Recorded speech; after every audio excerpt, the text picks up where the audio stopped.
Jayesh Mangal Singh ji, Congress party के, RJD के, गठबंधन के सारे कार्यकर्ता, भाइयों और बहनों, प्रेस के हमारे मित्रों, आप सबका यहां आज बहुत बहुत स्वागत और युवाओं का खासतौर से इस मैदान में बहुत बहुत स्वागत। नमस्कार।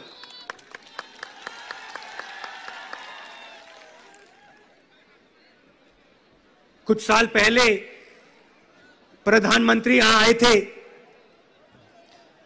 याद है आपको?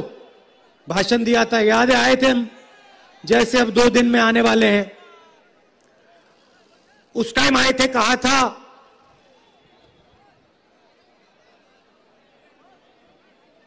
गन्ने का इलाका है,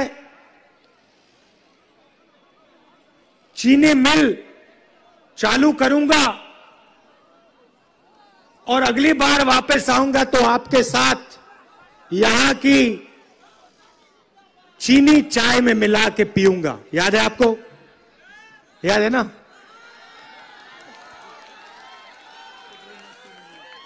चाय पी आपके साथ?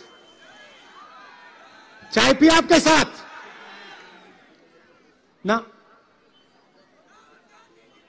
पंजाब में दशहरा हुआ, पहली बार मैंने देखा। आमतौर से दशहरे में रावण, कुंभकर्ण और मेघनाथ के पुतले जलाए जाते हैं। पहली बार देखने को मिला कि पंजाब में दशहरे पर नरेंद्र मोदी जी, अंबानी जी और अदानी जी के पुतले जलाए जा रहे हैं। अजीब सी बात है। आमतौर से दशहरे पर रावण का पुतला जलाया जाता है और 2020 में पंजाब में, पूरे पंजाब में दशहरा पर रावण नहीं जलाया जा रहा है, नरेंद्र मोदी जी का, अंबानी का और अदानी का पुतला जलाया जा रहा है। क्यों? कारण क्या है? आज हिंदुस्तान का किसान, पंजाब का किसान नरेंद्र मोदी जी का पुतला क्यों जला रहा है? बड़ा सवाल है। नरेंद्र मोदी देश के प्रधानमंत्री है और दुख की बात है कि दशहरे पर देश के प्रधानमंत्री का पुतला जलाया जा रहा है। खुशी की बात नहीं, दुख की बात है। कारण क्या है? कारण यह है कि जो नीतीश जी ने बिहार के साथ 2006 में किया, वो आज नरेंद्र मोदी जी पंजाब, हरियाणा और पूरे हिंदुस्तान के साथ कर रहे हैं। देखिए भाई और बहनों, शहर का सहारा गांव होता है, गांव का सहारा किसान होता है और किसान का सहारा उसका खेत होता है। खेत के बिना, किसान के बिना शहर नहीं चल सकता। यह हिंदुस्तान की सच्चाई है। और ये जो 3 कानून नरेंद्र मोदी लाए हैं, जिसका पहले पायलट प्रोजेक्ट बिहार में किया गया था, ये 3 कानून हिंदुस्तान के, बिहार के किसान पर आक्रमण है, आपके खेतों पर आक्रमण है।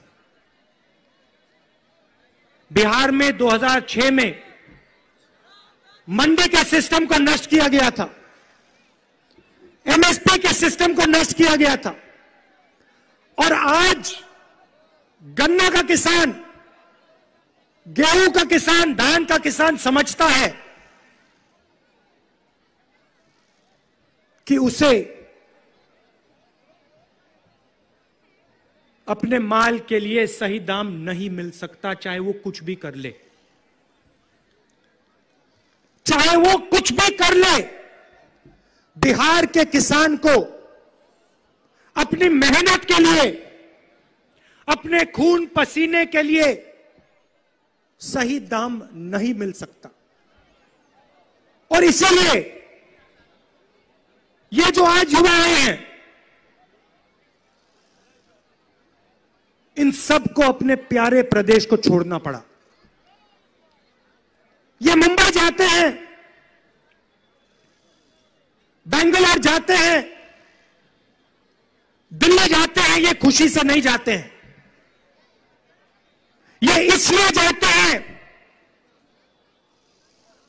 क्योंकि बिहार को नष्ट कर दिया गया। आप याद रखिए, बिहार के जगह को समझिए, बिहार की शक्ति को समझिए। जब महात्मा गांधी दुनिया की सबसे बड़ी शक्ति से लड़ने जा रहे थे, सुपर पावर था, इंग्लैंड उस समय का सुपर पावर था, दुनिया का सबसे पावरफुल देश था। जब गांधी जी हिंदुस्तान की शक्ति का प्रयोग करना चाह रहे थे, तो हरियाणा नहीं गए, वो केरल नहीं गए, वो उत्तर प्रदेश नहीं गए, वो चंपारण गए, वो बिहार में गए। ये उधर आए, वो इधर आए, क्योंकि उन्हें मालूम था, वो हिंदुस्तान को समझते थे। उन्हें मालूम था अगर हिंदुस्तान को खड़ा करना है, अगर हिंदुस्तान को अंग्रेजों से लड़ना है, तो लड़ाई बिहार से शुरू होगी, चंपारण से शुरू होगी।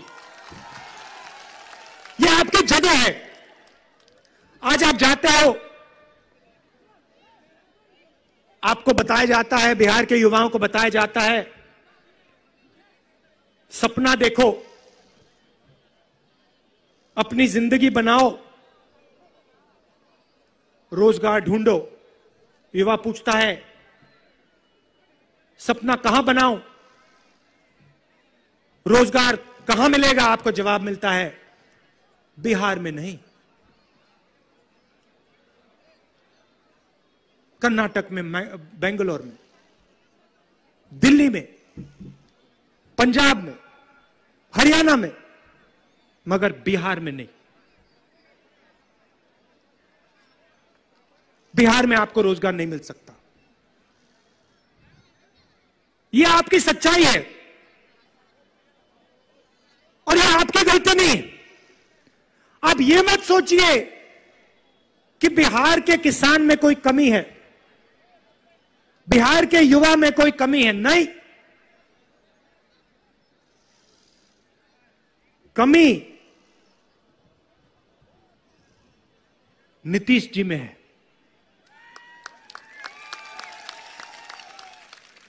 कमी आपके चीफ मिनिस्टर में है, कमी आपके प्रधानमंत्री में है। कांग्रेस पार्टी वो आपको सच नहीं बताते,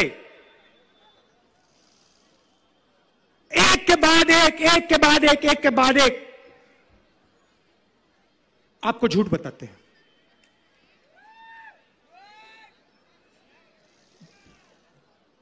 2 लाख युवाओं को नरेंद्र मोदी ने 2 करोड़ युवाओं को 2 करोड़ युवाओं को नरेंद्र मोदी ने हर साल रोजगार देने का वायदा किया था।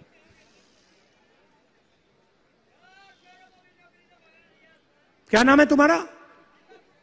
हाँ, दीपक गुप्ता को नरेंद्र मोदी जी ने नौकरी से निकाल के भगाया।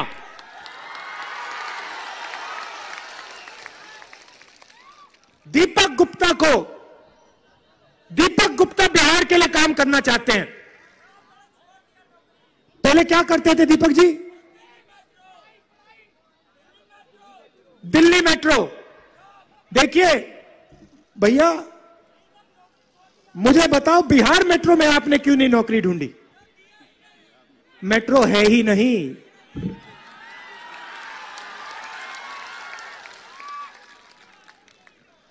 दिल्ली में मेट्रो में काम करते थे, वहां से भगा दिया। अच्छा, आप जैसे लाखों बिहारियों को भगाया। आपने देखा होगा, टीवी पे देखा होगा, मजदूर आए, हजारों किलोमीटर वापस चले, देखा आपने, याद है? अरे भैया, चुनाव का समय है, याद रखना चाहिए आपको। याद है आपको, बिहार के लाखों मजदूर आए, आपके जैसे। पीने का पानी था, भोजन था, रेलवे ट्रेन थी, बस मिली।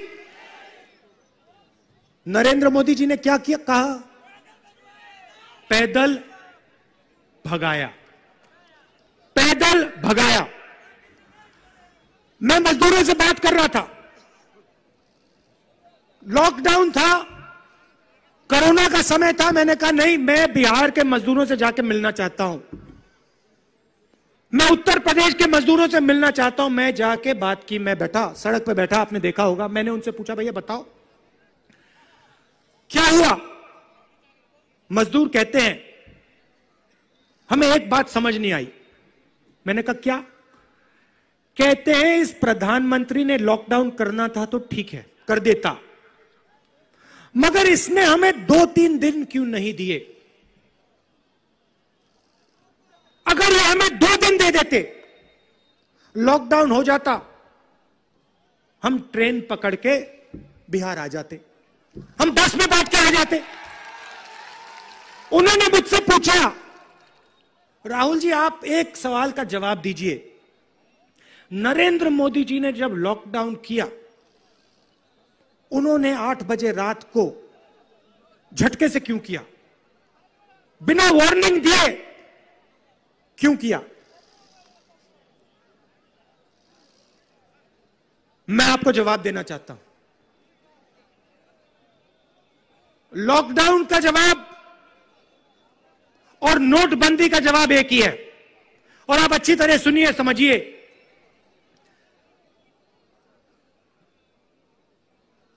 आठ बजे रात को नरेंद्र मोदी जी टीवी पे आते हैं, कहते हैं काले धन के खिलाफ लड़ाई है, नोटबंदी करनी है, 500 रुपए 1000 रुपए का नोट रद्द करने जा रहे हैं। कोरोना के समय नरेंद्र मोदी आते हैं, शाम के समय कहते हैं 22 दिन की लड़ाई है, 22 दिन में कोरोना को खत्म कर देंगे, लॉकडाउन की जरूरत है।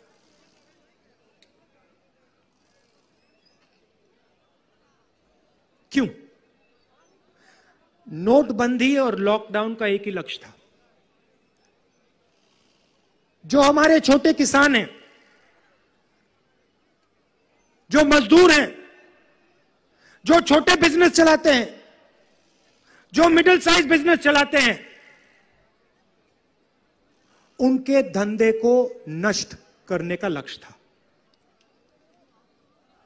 लॉकडाउन ने आपके जेब में से पैसा निकाला, अंबानी अदानी की जेब से नहीं। वो आपको बैंक के सामने दिखे थे क्या? जब आप सब लाइन में खड़े थे, आपने उनको देखा बैंक के सामने? ना।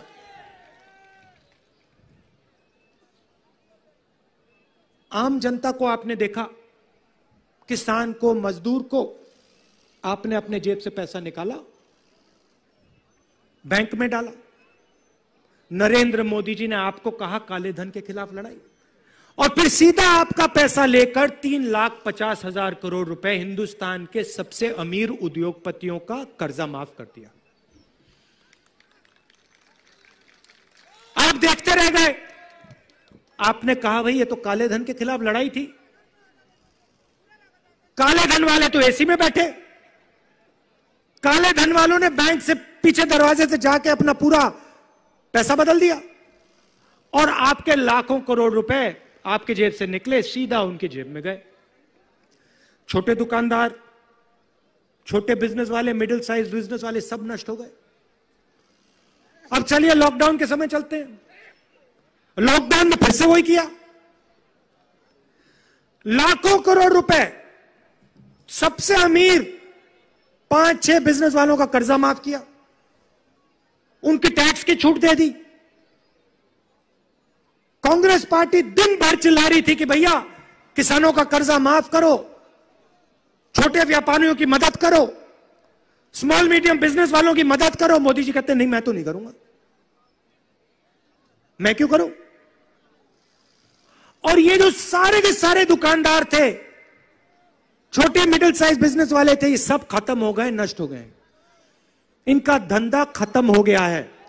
ये जो है किसान जो है, मजदूर जो है, छोटे दुकानदार जो है, स्मॉल मीडियम बिजनेस वाले, ये हिंदुस्तान की अर्थव्यवस्था चलाते हैं, यही रोजगार दिलवाते हैं।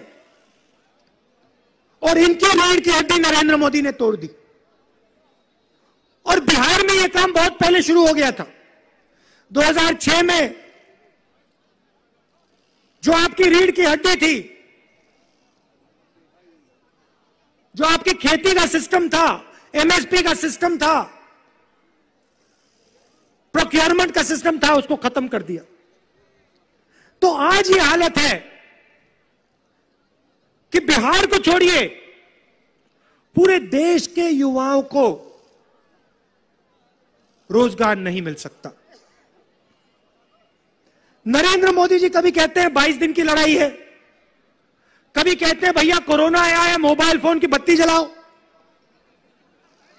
कभी कहते हैं भैया थाली पकड़ो, थाली बजाओ।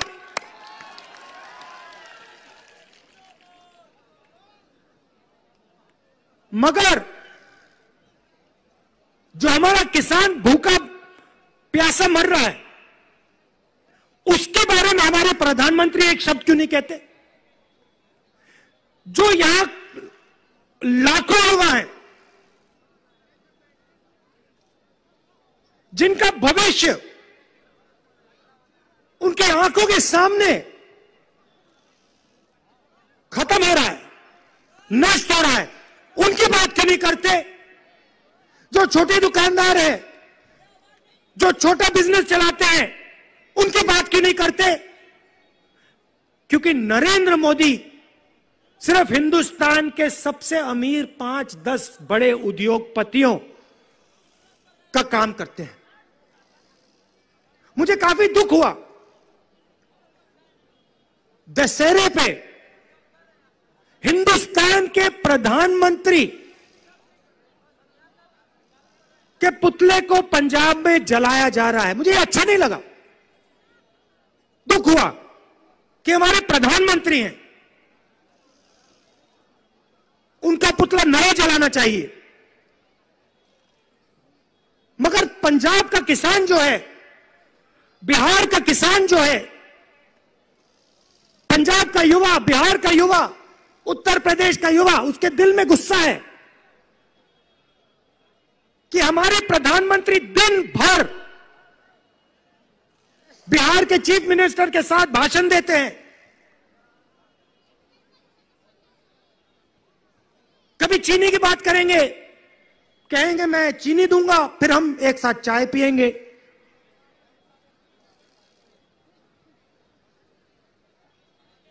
कभी दूसरे देशों की बात करेंगे। मगर जो देश के सामने समस्या है, सबसे बड़ी समस्या, रोजगार की समस्या, उसके बारे में प्रधानमंत्री कुछ नहीं कहेंगे। पहले कहते थे, नीतीश जी कहते थे,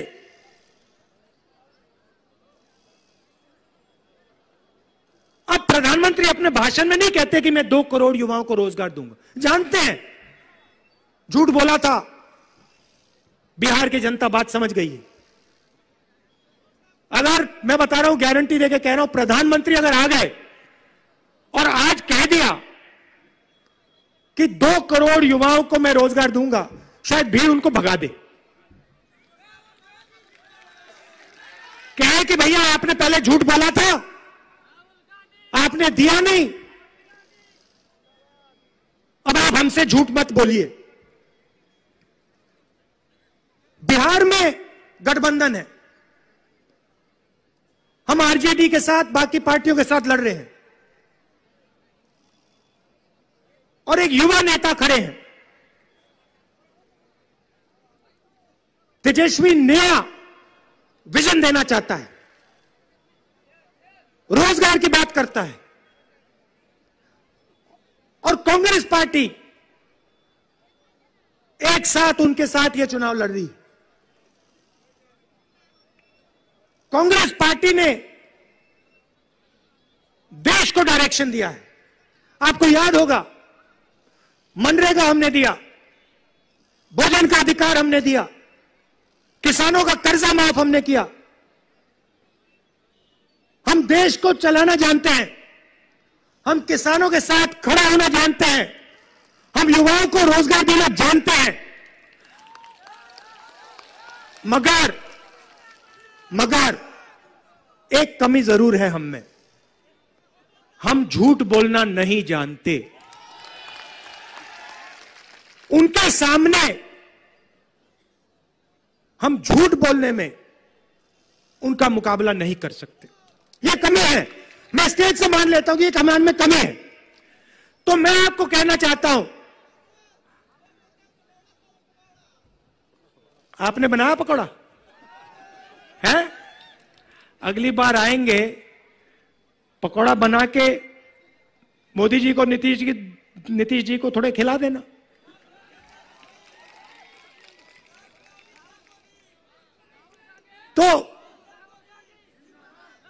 तो देखिए, मैं चाहता हूं कि एक बार फिर बिहार का युवा, बिहार का किसान सिर्फ बिहार को रास्ता नहीं दिखाए। मैं चाहता हूं कि बिहार का युवा पूरे देश को रास्ता दिखाए। और मैं वो दिन देखना चाहता हूं जब बाकी प्रदेशों के युवा रोजगार ढूंढने पटना आए। और ये हम कर सकते हैं, मिलकर ये काम हम कर सकते हैं। ये मैं चाहता हूं। सरकार बनेगी, सबकी सरकार होगी, ये मैं गारंटी आपको देके कह रहा हूं। मैं गारंटी दे रहा हूं कि सरकार बनेगी तो सबकी सरकार होगी। हर जात की सरकार होगी, हर धर्म की सरकार होगी, हर डिस्ट्रिक्ट की सरकार होगी, हर ब्लॉक की सरकार होगी। और मिलकर, एक साथ मिलकर बिहार हिंदुस्तान को विकास समझाएगा। आप दूर दूर से आए, इतनी गर्मी में आपने मेरी बात सुनी, इतना प्यार दिया, दिल से आपको बहुत बहुत धन्यवाद। नमस्कार, जय हिंद। एक बार जोर से बोलिए, राहुल गांधी जिंदाबाद। देश का नेता कैसा हो। मैं राजेश सिंह जी से निवेदन करूंगा कि धन्यवाद करें। आइए। मैं